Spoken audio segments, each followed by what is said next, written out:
acolytes of Christ, but these men were far from poor.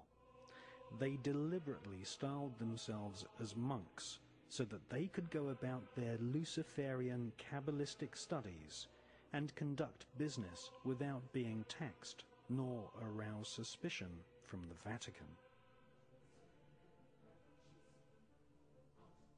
The Kabbalistic higher secrets of ritual sodomy, the evil eye, chanting incantations, necromancy, blood sacrifice, and invoking the fallen angels in service to Lucifer fascinated the French Knights Templar. They realized that the Kabbalah originated in Palestine, and once they had realized that the Kabbalah was the key to untold spiritual magical power, they cunningly planned a bloody crusade to Palestine in order to search for more Kabbalistic and magical artifacts.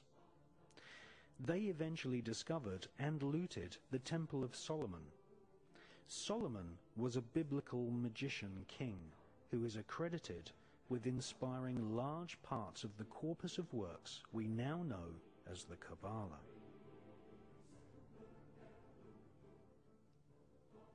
The Knights Templar arrived in Palestine with one main goal: to stop the Muslims from gaining any knowledge about the Kabbalah. Historical Islamic oral accounts from the 12th century testify to a sickening crusade of plunder, torture, murder, and sexual depravity. The Knights Templar, once they had discovered the magical teachings of the Kabbalah, were dedicated utterly to destroying its origins so that they might hold its secrets exclusively.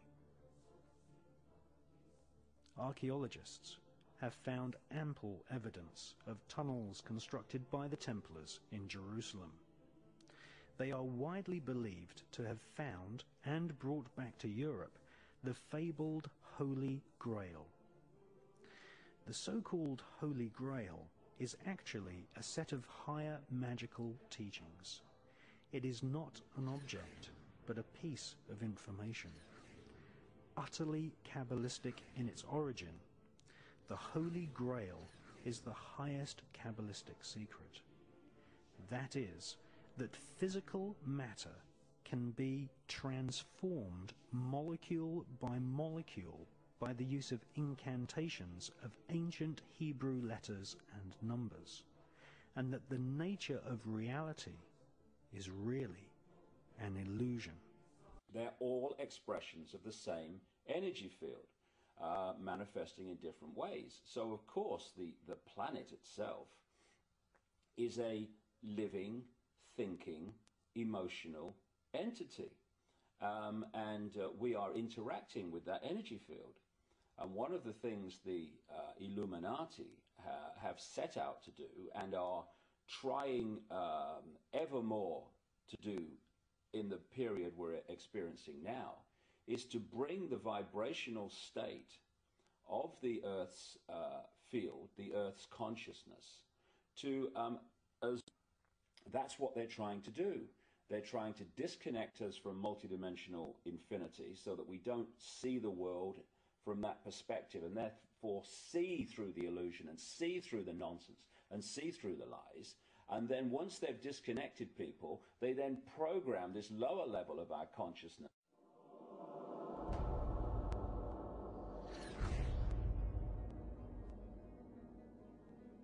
After 200 years of Kabbalistic magic and bloodthirsty crusades, wantonly murdering children, women, and engaging in ritualized sodomy, the French Knights Templar were rounded up, tortured, and executed.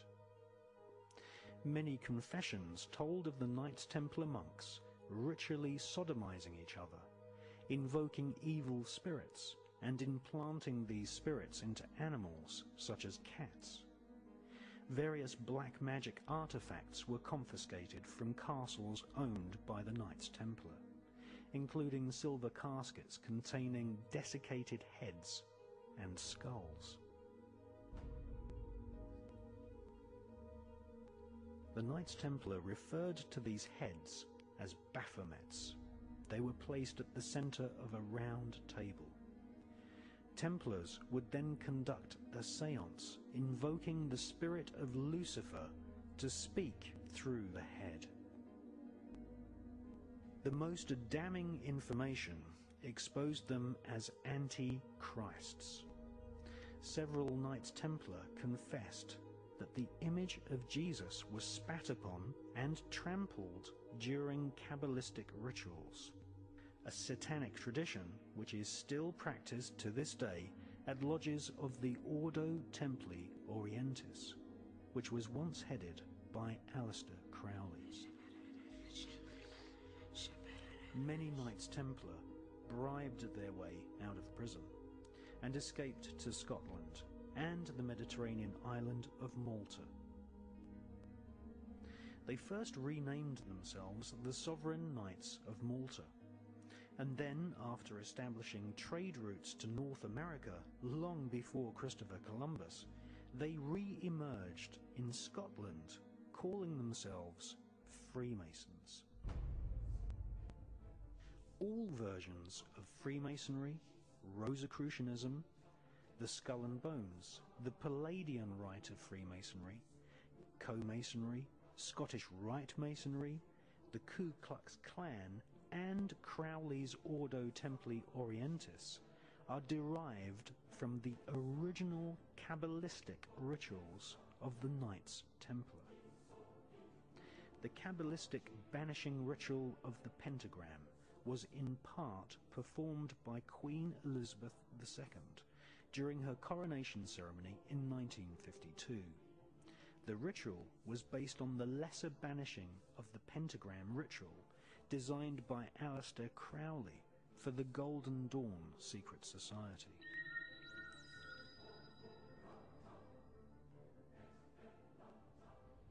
There comes now yet another ancient ceremony.